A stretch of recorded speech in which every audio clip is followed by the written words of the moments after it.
सूरत यहाँ चल रही है अहज़ाब। तो 22वें पारे के बिल्कुल शुरू में अल्लाह तबारक व तआला ने अज़वाजे मुतहरात से ख़िताब किया है और सारी उम्मत की ख़वातीन को समझाया है। ख़ास मकाम है समझने वाला। अल्लाह करीम ने बिल्कुल शुरू में कहा कि ए महबूब अलैहिस्सलाम की बीवियों, आपका मकाम लोगों में से ज़रा इम्तियाज़ी है, सो तकवा इख्तियार करो। गैर महरम मर्दों के साथ नरम लहजे में बात ना करो।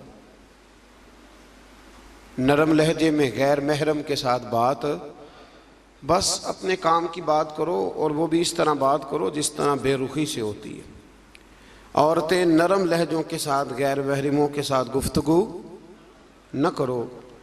और फिर इरशाद फरमाया जा रहा है कि ज़रूरत के मुताबिक बात करो, ज़्यादा बात भी ना करो। अपने घरों में रहो और ज़माना जहलियत की तरह ज़ेबो ज़ीनत की नुमाइश ना करो। नमाज और ज़कात, अल्लाह और उसके रसूल सल्लल्लाहु अलैहि वसल्लम की अताअत पर कारबंद रहो, और जो ऐसा करेंगी तो उनको दोहरा अजर मिलेगा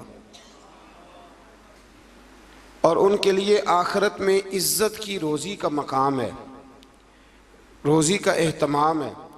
इसी मकाम पर अल्लाह करीम ने फरमाया इन्नमा युरीदुल्लाहु लियुज़हिबा अन्कुमुर रिज्सा अहलल बैति व युतहिरकुम ततहीरा।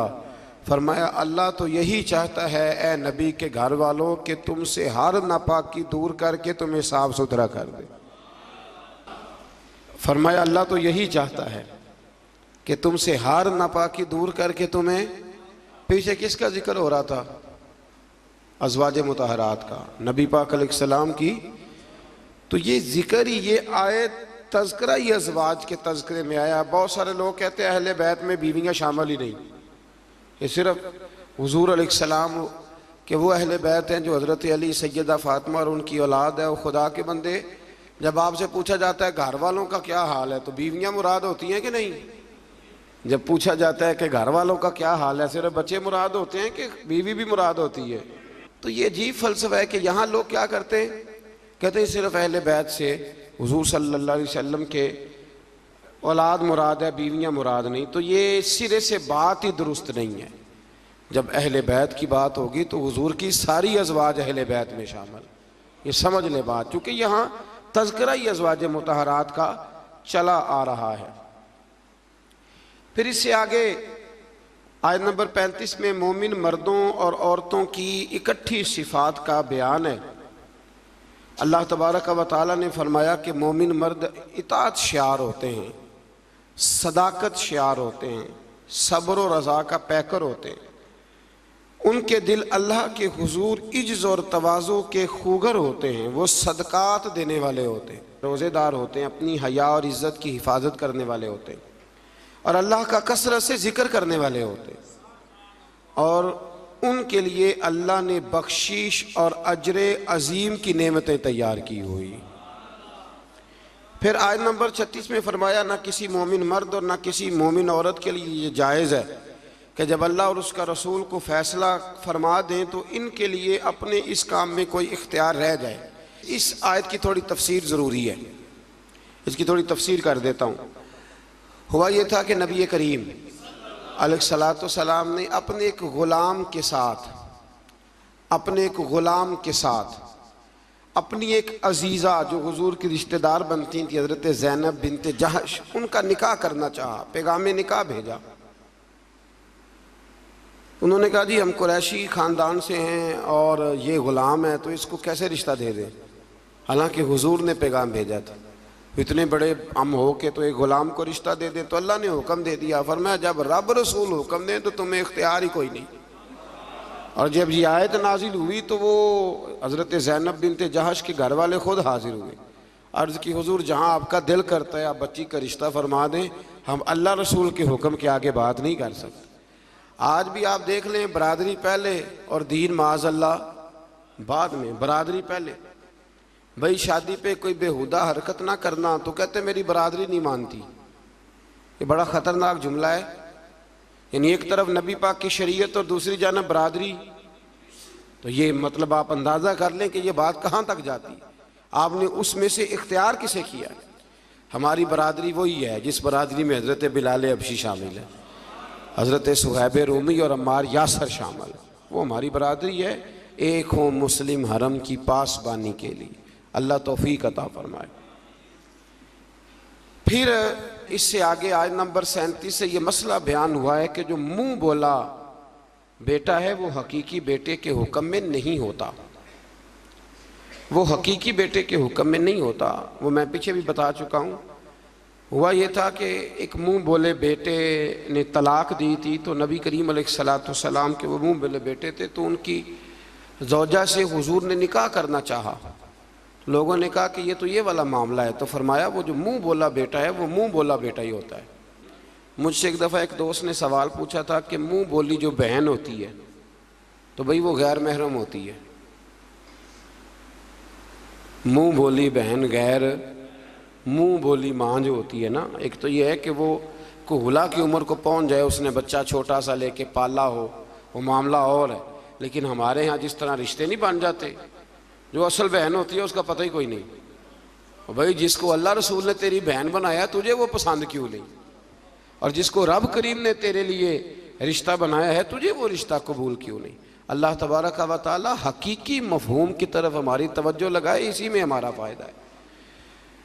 तो फिर इसी तरह आयत नंबर 40 में अल्लाह तबारक व तआला ने वो अजीम बात इरशाद फरमाई जिसकी तरफ उम्मत की तवज्जो होना बड़ी ज़रूरी है। फरमाया मा काना मुहम्मदुन अबा अहदिम मिर रिजालिकुम वलाकिन रसूलुल्लाहि व खातमन नबिय्यीन। फरमाया मोहम्मद सल्लल्लाहु अलैहि वसल्लम मर्दों में से किसी के बाप नहीं, हाँ अल्लाह के रसूल हैं और नबूवत को ख़त्म करने वाले हैं, खातमन नबिय्यीन है हुजूर। हुजूर ने फरमाया मैं आखिरी नबी हूँ, मेरे बाद कोई नबी ज़रूरत भी कोई नहीं, इसलिए कि मेरे नबी ने कमी छोड़ी कोई नहीं, ज़रूरत ही कोई नहीं, हाजत ही कोई नहीं, ज़रूरत ही कोई नहीं। बिला वजह बाद लोगों को अल्लाह तबारक व तआला माफ़ करे रोटी पेट भर के खाने को नहीं मिलती तो नबूवत का दावा कर देते। और अजीबो गरीब किस्म के लोग हैं जो मैदान में आ निकलते हैं, और मुझे तो उन लोगों की समझ नहीं आती जो दलीलें पूछते हैं और फिर बाद में कहानियाँ सुनाते हैं। तो भाई हुजूर आखिरी नबी हैं, रसूल करीम के बाद कोई नबी आ सकता? एक बात को समझें, हुजूर का ताज है ख़त्म नबूवत, ये नबी पाक की नशिस्त है ख़त्म नबूवत, यानी नबी ख़त्म हो गए तो आखिरी नशिस्त पे हुजूर बैठे हैं। तो अब जो कहता है कि मैंने भी बैठना है तो बेअदबी करता है कि नहीं करता? इसलिए कादियानी इतने बुरे हैं, उनसे मुसलमान इसलिए बेजार रहते हैं कि वो बहुत बड़ी बेअदबी करते हैं। वो नबी करीम अलैहिस्सलाम के बाद किसी को ज़िल्ली और किसी को बुरूज़ी नबी मानते हैं। भाई रसूल करीम पर नबूवत ख़त्म हो गई और नबी करीम अलैहिस्सलाम फरमाते हैं मेरे बाद कोई नबी। फरमाया अगर कोई हो सकता होता ना तो खत्ताब का बेटा उमर होता, जिनमें सिफतें हैं लेकिन जो हो सकते थे जब वो नहीं हुए। जो हो सकते थे तो एक काना आदमी, वो काना था मिर्ज़ा, एक आंख से काना था और अजीब उसके बातें थी, बड़े बड़े अजीब उसको अमराज थे। उसने उठ के दावा कर दिया तो बड़े बड़े अजीब लोग हैं ना, मानने वाले तो शैतान को भी मानते जाते हैं, माज़अल्लाह मानने वाले तो सबको मिल जाते। अल्लाह तबारक व तआला हमेशा हक पर इस्तकामत अता फरमाए। फिर इससे आगे नबी करीम सल्लल्लाहु अलैहि वसल्लम की कुछ और सिफ़ात का बयान है। अल्लाह करीम ने फरमाया या अय्युहन नबिय्यु इन्ना अरसलनाका शाहिदम व मुबश्शिरम व नज़ीरा, ए महबूब बेशक हमने आपको भेजा है गवाह बनाकर, खुशखबरी देने वाला बनाकर, डर सुनाने वाला बनाकर, वदाइयन इलल्लाहि बिइज़्निही, और हमने आपको अल्लाह की तरफ बुलाने वाला बना के भेजा है, वो भी अल्लाह के हुक्म से, व सिराजम मुनीरा, और हमने आपको चमकता हुआ आफताब बना के भेजा है। तो नबी करीम अलैहिस्सलाम को अल्लाह ने ये सिफ़ात अता फरमाई है, शान अता फरमाई है। एक बात आप यहाँ रुक के ज़रा सोचिएगा, कुछ लोग कहते हैं जी शान मुस्तफ़ा का जलसा करने की क्या ज़रूरत, मिराज मुस्तफ़ा, मिलाद मुस्तफ़ा, आप सीधा सीधा नमाज रोज़े की बात बताएं, शान बयान करना क्यों ज़रूरी है? ये बहुत बड़ा मसला है। बाज़ लोग कहते हैं जी आप सीधा सीधा कहें कि हुजूर ने फरमाया सच बोलो, खरी बात करो और दयानतदार। ये आप क्या, हुजूर शान बड़ी थी, अजमत बड़ी थी, तो भाई इन आयात में अल्लाह क्या बयान कर रहा है? कहा मेरा महबूब नज़ीर भी है, बशीर भी है, सिराज मुनीर भी है। ये सारी सिफतें अल्लाह ने कुरान में बयान की, और एक जगह पे नहीं दर्जनों जगह पे वाज़े आयात में। वैसे तो सारा ही कुरान हुजूर की तारीफ है, और ये मैं नहीं कह रहा, ये हज़रत आयशा सिद्दीक़ा फरमाती, काना खुलुकुहुल कुरान, फरमाया अगर तुमने हुजूर अलैहिस्सलाम के अखलाक देखने हो तो कुरान पढ़ लो। तो इसलिए ये अज़मतों और शानों का बयान ये तरीका है, ये मुसलमान की रूह की ग़िज़ा है। अल्लाह हमें समझने की तौफ़ीक़ अता फरमाए। फिर आयत नंबर 53 से नबी पाक अलैहिस्सलाम की बारगाह के आदाब बयान हुए कि बग़ैर इजाज़त नबी के घर में दाखिल ना हो, दावत ताम हो तो खाना खा के मुंतशिर हो जाओ। खाना खा लिया तो अब हुआ ये कि हुजूर ने दावत पकाई कुछ सहाबा की, तो खाना खा के बैठ गए गपशप करने के लिए।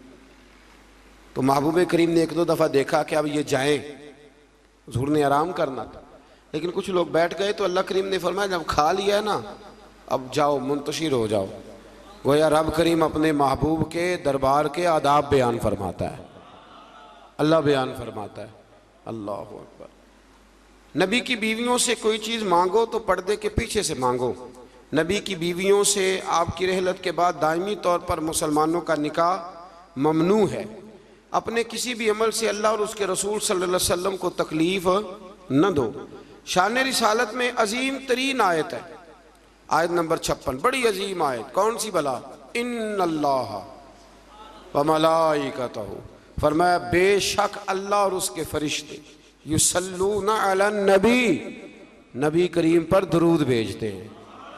अल्लाह भी भेजता है, अल्लाह के फरिश्ते भी दरूद पढ़ते हैं। या अय्युहल्लज़ीना आमनू सल्लू अलैहि वसल्लिमू तस्लीमा, ए ईमान वालो तुम भी नबी पाक पर दरूद पढ़ो और खूब सलाम पढ़ो।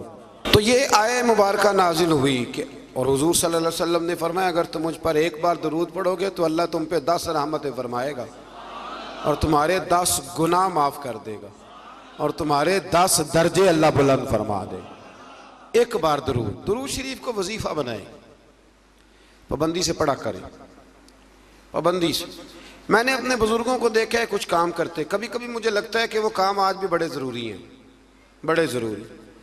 बुजुर्ग ये किया करते थे कि वो ना अपनी रेल रखते थे, अपना मुसल्ला बिछाते थे मस्जिद में आके भी, और अपनी तस्बीह साइड पे रख लेते थे सुबह के वक़्त। और रोज़े नहीं होते थे तो पानी का प्याला भी साथ होता था। कुछ देर कुरान पाक पढ़ना, अपना मुसल्ला बिछाया, फिर उसके साथ कुछ देर तस्बीह पढ़नी, फिर पानी पे फूंक मारनी, फिर उसको पीना। मुझे लगता है ये एहतमाम है इबादत का। मैं दोस्तों से कहा करता हूँ कि हाथों में तस्बीह रख लो, तस्बीह हाथ में हो तो चलती भी रहती है। तो ये छोड़ दें, लोग क्या कहेंगे, बहाना करेंगे, दुनिया कहेगी ये बाबा तस्बीह हो गया, तो कहने दो, तस्बीह हो तो तस्बीह चलती भी। समझ आ गई ये बात की? तो एहतमाम करें, ये एक 20 मिनट 10 मिनट मुसल्ले पे बैठ के दुरूद शरीफ पढ़े। हमें मौका मिल जाए तो हम पढ़ लेते हैं। कुछ कहते मैं गाड़ी चलाते चलाते पढ़ता हूँ। मैंने कहा ये सारे तरीके ठीक है, पर मेरी राय है कि मुसल्ला बिछा के, खुशबू लगा के, अच्छे कपड़े पहन के, मदीने की तरफ मुंह करके, यानी हुजूर की बारगाह में सलाम अर्ज करना है ना जी, हुजूर की बारगाह में, तो फिर पूरे एहतमाम से सलाम पढ़े। अल्लाह तौफीक अता फरमाए। आयत नंबर 60 से 61 में मुनाफिकीन और फासिकीन और जिनके दिलों में अदावत मुस्तफ़ा सल्लल्लाहु अलैहि वसल्लम का रोग है और मदीने में झूठी अफवाहें फैलाने वालों को खबरदार किया गया कि अगर वो अपनी हरकतों से बाज ना आए तो इन्हें मदीने में रहने नहीं दिया जाएगा। और ये भी कहा गया कि ये लोग लानती हैं और जहाँ भी पाए जाएं इन्हें चुन चुन कर कत्ल कर दिया जाए, इसलिए कि ये हुजूर के बारे में दिल में मुनाफकत रखते हैं। फिर आगे सूरह सबा शुरू होती है। इस सूरत की आयत नंबर 9 में दुश्मनान रसूल सल्लल्लाहु अलैहि वसल्लम के लिए इबरतनाक अजाब की वईद है। आयत नंबर 10 से हज़रत दाऊद अलैहिस्सलाम के मोजज़ात का जिक्र है कि इन्हें यह फजीलत दी गई कि पहाड़ और परिंदे उनके साथ तस्बीह करते थे। हज़रत दाऊद तस्बीह करते तो पहाड़ भी तस्बीह करते। परिंदे भी। दाता अली अजमेरी ने एक बात लिखी है, कहते हैं कि हज़रत हबीब बिन असलम राई थे। दाता साहब ने 1000 साल पहले लिखा है। वो किसी से मिलते नहीं थे, दोपहर के वक्त बकरियां लेके जंगल में चले जाते, मिलते नहीं। एक बंदा बड़ी दूर से आया, कहने लगा मैंने मिलने हैं। उन्होंने कहा बाबा इस टाइम नहीं मिलता। कहने लगे अल्लाह का बंदा है ना, थोड़ा नाराज़ ही हो जाएगा ना, चला जाता। कहते मैं पहाड़ के पीछे गया तो मैंने अजीब नज़ारा देखा कि बाबा जी मुसल्ले पे बैठे हैं और एक भेड़िया उनकी बकरियां चरा रहा है। भेड़िया वो खाया करता था, आज चरा रहा है। कहते हैं बड़ा हैरान हुआ। बाबा जी कहने लगे इस वक्त क्यों आए हो? तो मैंने कहा हुजूर अगर आ ही गया हूं तो मेहरबानी करें। मैंने फौरन कहा ये भेड़िया बकरियां चरा रहा है। फरमाने लगे जब से मैंने रब से सुलह कर लिया ना, सारी मखलूक की मुझसे सुलह हो गई, सारी मखलूक की सुलह हो गई। तो कहते हैं मेरे दिल में ख्याल आया कि पता नहीं बाबा कुछ खिलाए पिलाएगा भी कि नहीं। तो कहते हैं लकड़ी का प्याला पहाड़ के नीचे रखा तो वो शहद से भर गया। फिर मैंने वो पिया, दोबारा रखा तो दूध से भर गया। फिर तीसरी दफ़ा रखा तो वो पानी से भर गया। तो कहते हैं कि मैं बड़ा हैरान हुआ। तो कहने लगे हैरानगी वाली कौन सी बात है? अगर बनी इसराइल के नबी दुआ करें अपनी नाफरमान कौम के लिए तो अल्लाह उन्हें पहाड़ों से पानी दे देता है। मैं तो मोहम्मद अरबी का वफादार गुलाम हूँ, तो मुझे नहीं अल्लाह अता करेगा। ये मैं साथ साथ बुजुर्गों की बातें इसलिए करता हूँ, जब बनी इसराइल का जिक्र आता है कि मेरे नबी पाक ने फरमाया उलमा उम्मती का अंबियाए बनी इसराइल, मेरी उम्मत के उलमा औलिया बनी इसराइल के नबियों की तरह होंगे। तो हज़रत दाऊद अलैहिस्सलाम के साथ परिंदे और पहाड़ तस्बीह करते थे। लोहा उनके लिए नरम कर दिया गया था और वो ज़िरहें बनाते थे और बांधने के लिए उनमें कड़ियाँ भी डालते थे। इसी तरह सुलेमान अलैहिस्सलाम के मोजज़ात का जिक्र है कि हवा उनके तख्त को तेज़ रफ्तारी के साथ उड़ाकर ले जाती थी और अल्लाह तबारक व तआला के हुक्म और इज़्न से जिन्नात भी उनका हुक्म मानते थे, जिन्नात भी उनका हुक्म। और इसमें एक वाक़े की तरफ भी इशारा है। वो हुआ यूँ कि हज़रत सुलेमान अलैहिस्सलाम ने ना बैतुल मुक़द्दस बनानी शुरू की तो ड्यूटी जिन्नों की लगा दी। फरमाया चलो बनाओ। ये कुरान मजीद में जिक्र है। हज़रत सुलेमान अलैहिस्सलाम ने जिन्नों की ड्यूटी लगाई तो पता था आपको कि मेरा वक्त भी करीब है। बाज़ मुहद्दिसीन ने लिखा है कि ये 12-15 साल की उम्र में या 20 साल की उम्र में बादशाह बन गए थे, बड़ी थोड़ी उम्र में। तो उनको पता था मेरा वक्त करीब है। तो बैतुल मक़दस जो है उसकी तामीर का आगाज़ तो किया था हज़रत दाऊद अलैहिस्सलाम ने, इनके वालिद ने। वो विसाल कर गए थे, इनको वसीयत कर गए। हज़रत सुलेमान हम उसको उन्हीं बुनियादों पर बना रहे थे तो ड्यूटी लगाई जिन्नों की कि बनाओ। पता था मेरा वक्त करीब है तो अर्ज़ करने लगे मालिक अगर मैं दुनिया से चला भी जाऊं तो इनसे पोशीदा रखना, चला भी जाऊं तो इनसे पोशीदा रखना, जिन्नों से। मैं पर्दा कर गया हूं तो अपनी लाठी पर टेक लगा के खड़े हो गए। जिन काम करते रहे वो करते ही रहे, करते ही रहे, करते ही रहे। उनको पता था कि हज़रत सुलेमान खड़े हैं, ज़रा भी हरकत की ना तो नाराज़ हो जाएंगे। कुछ ने लिखा है कि कई महीने बीत गए, हज़रत सुलेमान खड़े हैं। जब काम मुकम्मल हो गया ना तो फिर अल्लाह ने हुक्म दिया ज़मीन को कि सुलेमान को नहीं उनकी लाठी को तो खा जा। तो फिर लाठी को ज़मीन ने खाना शुरू किया। वो लग जाती है ना कुछ चीज़ें लकड़ी को जो खाती हैं, ने खाना शुरू किया तो डंडा टूटा तो आप ज़मीन पे तशरीफ़ लाए। फिर जिन्नों को पता चला कि हज़रत सुलेमान तो विसाल कर गए। कितनी देर ऐसा रहा। अल्लाह तबारक व तआला कितने महीने नबी, ये कुरान मजीद पढ़ रहा हूँ, आप 22वें पारे की तिलावत करें तो अगर हज़रत सुलेमान कितने महीने इंतकाल के बाद भी खड़े रहें तो उनको कुछ नहीं होता, तो बताइए ना फिर हुजूर का वो फरमान कितना हक और सच है कि अल्लाह ने हराम कर दिया है ज़मीन नबियों का वजूद खाती ही नहीं। इन्नल्लाह हर्रमा अलल अर्द अन ताकुल अजसादल अंबिया फनबियुल्लाह हय्युन। फरमाया अल्लाह ने हराम कर दिया है ज़मीन पर वो नबियों के जिस्मों को खाती। अल्लाह के हर नबी जिंदा है और वो रिस्क दिए जाते हैं। अल्लाह समझने की तौफीक दे। फिर आयत नंबर 22 से मुशरिकीन के बातिल माबूदों की बेबसी का भी जिक्र है और ये कि अल्लाह ताला के हुजूर उसके इज़्न के बगैर किसी को शफात की मजाल नहीं। सिफारिश करेंगे वो अल्लाह तबारक व तआला की इजाज़त से करेंगे। आयत नंबर 28 में रसूल करीम अलैहिस्सलाम की रिसालत आम्मा का जिक्र है। आम रिसालत है नबी पाक कि आपकी दावत पूरे आलम इंसानियत के लिए, और ये सारा आलम इंसानियत आपकी उम्मत दावत है। और जिन खुश नसीबों ने ईमान कबूल कर लिया वो उम्मत इजाबत है। एक है नबी पाक की उम्मत दावत, तो वो जिसका अल्लाह रब है ना, उन सब की तरफ हुजूर रसूल बन के आए, यानी सबको हुजूर ने दीन की दावत देनी है।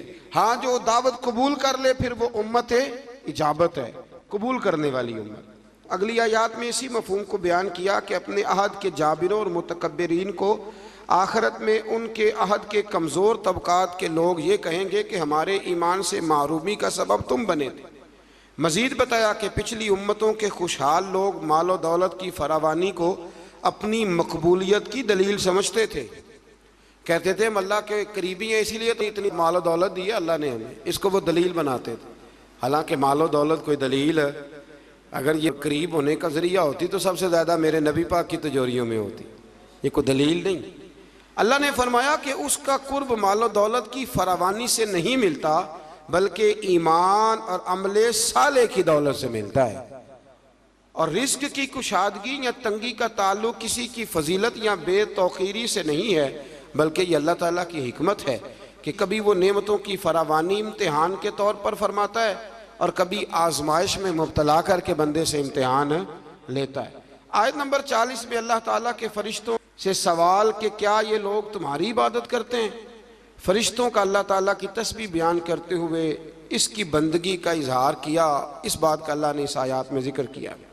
आयत नंबर 45 में फरमाया कि उन कुफार से पहले जिन लोगों ने रसूल को झुटलाया, हमारे रसूलों को, इनसे कुव्वत और दबदबा में वो लोग ज़्यादा मजबूत थे।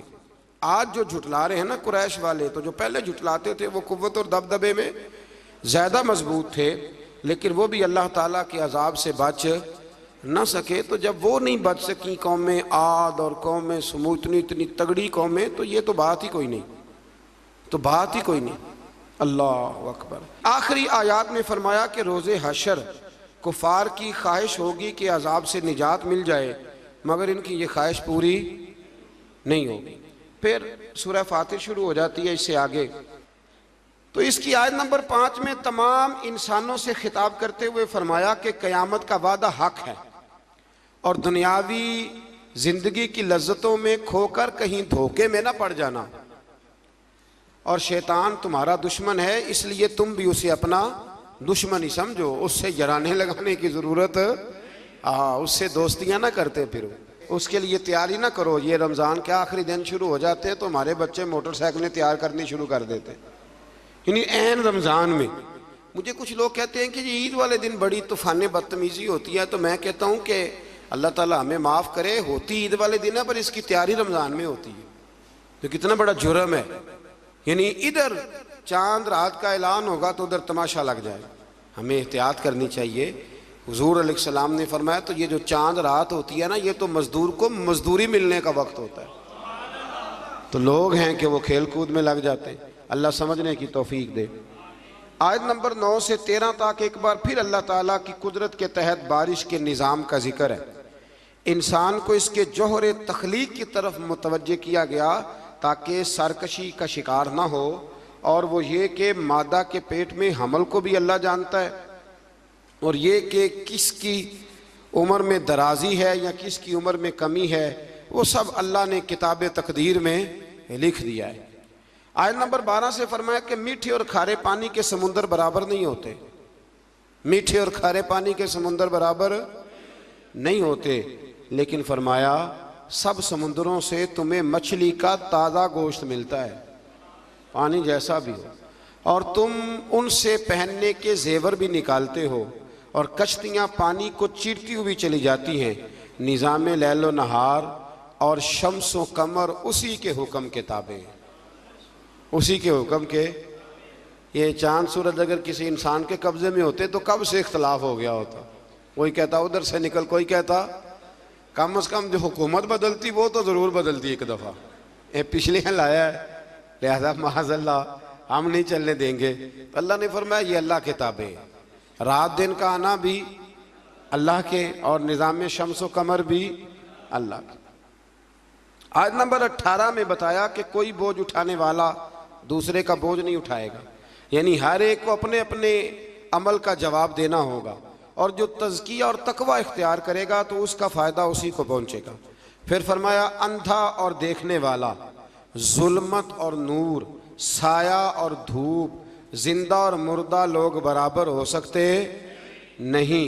यहाँ कुफार और मुनकरीन को अंधे, जुल्मत, धूप और मुर्दे से तशबीह दी गई, और गोया अल्लाह करीम ने अहले ईमान को आँखों वाला कहा, नूर वाला कहा, साए वाला कहा, और फरमाया ये हैं वो जो जिंदा हैं। काफिर जिंदा रह के भी जिंदा, इकबाल ने कहा था जिंदगी जिंदा दिली का नाम है, और मुर्दा दिल क्या खाक जिया करते। तो दिल जिंदा हो तो फिर हर शय। एक दानश्वर का एक कौल है, वो कहा करते थे रिश्ते एहसास के होते, रिश्ते और एहसास ना हो तो फिर रिश्ते भी। आपको पता है ना, बहन का अगर ख्याल आ गया तो फिर बहन है, लेकिन अगर भाई कहे कि नहीं जी मेरे बहनोई ने ज़ाहिर बड़े किए हैं पैसे, वो तो सारा उस ख़ानदान को चला जाएगा, तो मैं बहन के बच्चों से, तो ये एहसास ख़त्म हो गया। तो फरमाया कि ये ज़िंदा रहता है, जो मोमिन होता है मोमिन ज़िंदा होता है, काफिर मुर्दा होता है, इसलिए कि उसका दिल मुर्दा होता है। अल्लाह ताला ने इन आयात में ये भी बताया कि हुज्जत इलाहिया कायम करने के लिए हर कौम की तरफ नज़ीर यानी रोशन दलाइल और इल्हामी किताबें दे के नबी और रसूल भेजे गए, लेकिन हर दौर में पैगाम हक़ को झुटलाने वाले मौजूद रहे। आयत नंबर 27 में फरमाया कि एक पानी से मुख्तलिफ रंगों के फलों, एक ही पहाड़ी सिलसिले से मुख्तलिफ रंगों के पहाड़, एक नौए इंसानी से मुख्तलिफ रंगों के लोग, और चारपायों और जानवरों को मुख्तलिफ रंगों में पैदा करना, यह अल्लाह ताला की वहदानियत की दलील है। एक बाप के 4 बेटे होते हैं, चारों की शक्लें अलहदा होती हैं। ये ना मसल पे गौर नहीं ना करते, वरना फौरन बंदा क्या उठता है कि सुबहान अल्लाह व बिहम्दी, सुबहान अल्लाह। आप गौर करें, हर बंदे ये चीज़ें लोग बनाते हैं ना जी, इसमें इतनी डाल दो, इसमें इतनी डाल दो, इतनी, तो एक तरह की चीज़ें बनती जाती हैं, एक ही तरह। कोई भी चीज़ जो इंसान बनाता है, चम्मच है, बर्तन है, तो एक ही तरह का बनाता है। अल्लाह करीम की तख्लीक का कमाल ये है कि नाक हर बंदे की एक है, आँखें 2 हैं, कान 2, होंठ सबके है ना, और चेहरे मुख्तलिफ हैं। ये समझते हैं आप बात? यानी वही चीज़ें अल्लाह ताला ने दी जो सबको दी, पर इसके बावजूद चेहरे मुख्तलिफ हैं। तो मानना पड़ेगा कि जो बनाने वाला है वह बड़ी शान वाला है, जो बनाने वाला है वो बड़ी शानों वाला है। जो वो बना सकता है दूसरा कोई नहीं बना सकता। आयत नंबर 28 में बताया कि जो उलमाए रब्बानीयीन है ना, उनके दिलों में अल्लाह की खशियत होती है। इन्नमा यख्शल्लाह मिन इबादिहिल उलमा। ये मसला थोड़ा ज़रूर सुन लें। फरमाया अल्लाह के बंदों में से अल्लाह से वो डरते हैं जिनके पास इल्म है। एक लफ्ज़ कभी कभी हम कहते हैं, लड़ाई हो जाए ना तो कहते हैं तू मैनू जानता नहीं। इसका क्या मतलब होता है? तू मैनू कहते हैं ना कुछ लोग, तू मैनू, इसका क्या मतलब है? इसका मतलब है कि तू मेरे से लड़ाई कर रहा है, तू मेरी ताकत नहीं जानता, मेरे ताल्लुकात नहीं जानता। ये तर्जुमा है इसका। तू मेरी दौलत को नहीं जानता, मैं कितने लोग मेरे हैं चाहने वाले, प्यार करने वाले, या मेरे ख़ानदान वाले, तू जान। ये मतलब होता है कि तू मुझे जानता। जो जानता होता है वो डरता है, जो नहीं जानता वो ऐसे होता है। जो बंदा रब को जानता नहीं ना वो नहीं डरता, और जो जान लेता है ना वो डरता है। पता चल जाता है कितनी कुदरतों वाला है। मेरे रसूल करीम अलैहिस्सलाम ने फरमाया, मैं तुम सब से बढ़कर रब को जानता हूँ और मैं तुम सबसे ज़्यादा अल्लाह से डरता हूँ। इसलिए ज़्यादा बातें करने वाला आलिम नहीं होता, अल्लाह से ज़्यादा डरने वाला आलिम होता है। जो बंदा कहता है मैं किसी को बोलने नहीं देता, मैं बड़ी कहानियाँ सुनाता हूँ, तो ये इल्म की अलामत नहीं। इन्नमा यख्शल्लाह मिन इबादिहिल उलमा। अल्लाह के बंदों में से जो आलिम है वो अल्लाह से डरते हैं। अगर तू ज़्यादा डरता है तो तू बड़ा आलिम है, अगर तू नहीं डरता फिर तू अनपढ़ है। ये तो अपने आप से पूछ ले। अब लोग कहते हैं जो जरी हो जाए, जो बेदरेग बोले वो आलिम है। ना भाई, जो सोच सोच के बोले, जो डर डर के बोले, जो एहतियात से बोले, असल आलिम वही होता है। अल्लाह तौफीक अता फरमाए। आयत नंबर 32 में अल्लाह ताला ने अपने नेक बंदों की बरगुज़ीदा और चुनीदा और नेकी के कामों में सबकत करने वाले फरमाकर जन्नत की उन नेमतों का जिक्र फरमाया जो अल्लाह ताला ने इन साले बंदों के लिए तैयार की हुई। फिर आयत नंबर 40 में मुशरिकों के माबूदाने बातला का जिक्र है। आयत नंबर 41 से फरमाया कि अल्लाह ताला आसमानों और ज़मीनों को अपने मरकज़ से हटने नहीं देता, और अगर वह अपने मरकज़ से हट जाएं तो अल्लाह के सिवा कोई दोबारा उनको अपनी जगह पे कायम करने वाला नहीं है। आयत नंबर 45 में फरमाया कि अल्लाह ताला लोगों की बदआमालियों की वजह से उनकी गिरफ्त फरमाता तो रूए ज़मीन पर कोई जानदार जिंदा ना होता। अगर अल्लाह ताला लोगों के गुनाहों की वजह से उनको पकड़ता तो फिर कोई मौजूद मर गए होते, सारे ख़त्म हो गए होते। लेकिन वो एक वक्त मुकर्रर तक इन्हें ढील दे रहा है। बस जब इनका वक्त आ जाएगा तो अल्लाह ताला अपने बंदों को खूब देख रहा है। अल्लाह ताला हम सब की हाज़िरी को मकबूल फरमाए।